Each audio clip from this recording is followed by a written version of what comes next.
Hi, lovely people. This is Neha from Sum and Substance, and today I want to talk about how do you edit your Xero dashboard to make it look like the way you want it to look like, not the by default one, right?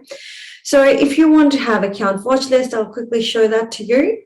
But as it is a format, you've got a little edit dashboard right there, which sometimes can be missed in some organizations.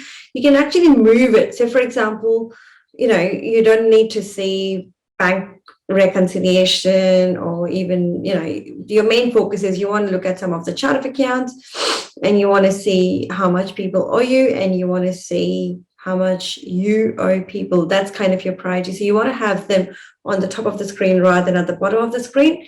So you can edit it that way.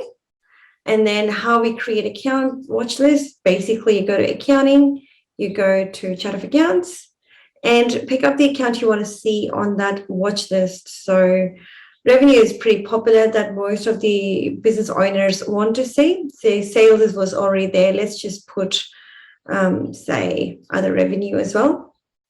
All you need to do is in here, just click on show on dashboard watch list, and then you would be able to see that there.